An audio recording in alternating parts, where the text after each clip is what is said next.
Following the events of the first episode, General Hammond, Colonel O'Neill, and Major Kowalski discuss about the upcoming missions. You know, I'm kind of partial to P3575. You don't mind taking P38-577? No, I'll take 577. I'm not married to it. No, I want to be fair about this. How about we flip? How about you go where I tell?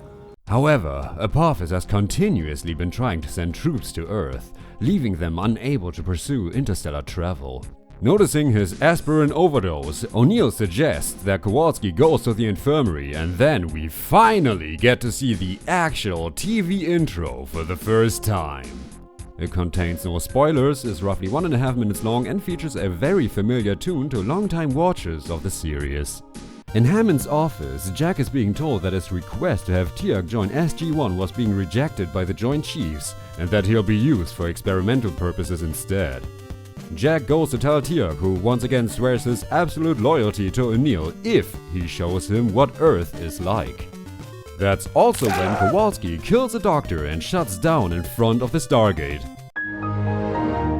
When he reboots, he tells Daniel and Carter that he can't remember anything and goes to the infirmary. Again. This is also when Teal'c is being interrogated by Hammond, Colonel Kennedy, portrayed by Eleanor Chance, and a few others, but he doesn't know any details as knowledge of such was forbidden. O'Neill, wanting to make sure that things stay safe, gets in on the conversation and soon finds out that Earth has legendary status in the galaxy. Apparently, Earth, or rather the Ta'ari, the people of the free humans, is seen as the galaxy's last hope of stopping the Goa'uld. The Goa'ulds have established a political system of never-ending war between them and are thus called the System Lords. Dr. Jackson, meanwhile, tries to get some long overdue sleep when he finds a dead man stashed above his bed. Man, Daniel can't catch a break, can he? Imagine being awake for like 3 days after your wife has been forcibly used as a host, and then you're finally tired enough to sleep, only to see a corpse above your bed. If that isn't nightmare fuel, I don't know what is. Kowalski makes a run for the gate when he takes Sam hostage. But when she traps him in an elevator, after knocking her out, he returns to normal and claims to have had another blackout. So they have the Major go to the infirmary, again, but this time with guards. They scan him and find a familiar-looking parasite that has clung itself around Kowalski's nervous system and into his brain.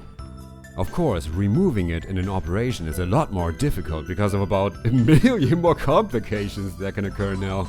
Asking Teal'c for advice, he confirms that since the snake hasn't taken full control yet, it must be an infant and that there will be a battle of minds between the host and the Goa'uld. In order to find out what the snake wants, O'Neill and Teal'c force Kowalski to let it take over.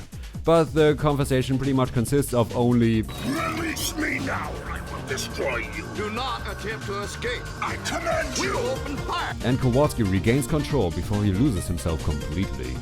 A few hours later, Colonel Kennedy tries to stop the Goa'uld removal process in order to gain access to the Goa'uld's genetic knowledge that Teal'c told him about earlier, but Hammond shuts him down with his mighty ethics.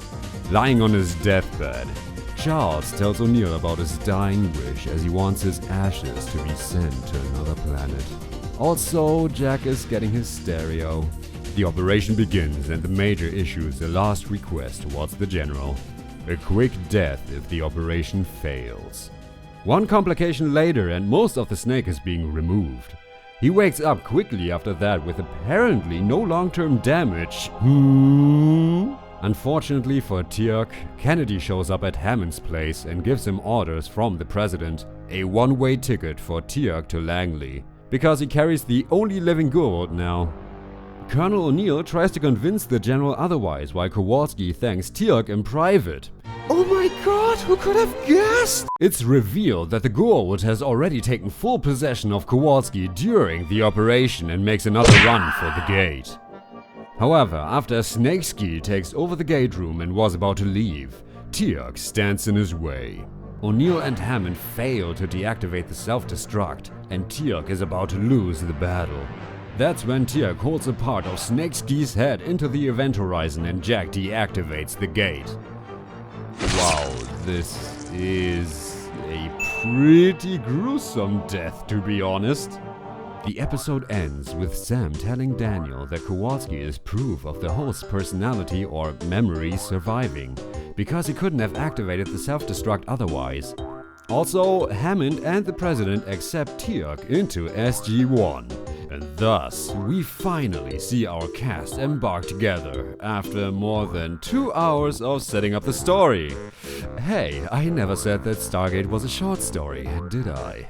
And that was the second episode of the first season of Stargate SG-1. Other than Kowalski escaping a few too many times from the infirmary, I really enjoy this episode, although I think that there wasn't really a need to kill off Kowalski so early. But trust me, we haven't seen the last of the old Major yet. Nonetheless, this is a good bridge gap episode to explain just why Teal'c is allowed to work for the US military, because it just wouldn't make sense otherwise. Other than that, nothing much has changed. I'll see you next time with a review of Thief Gold. Until then, have a good one.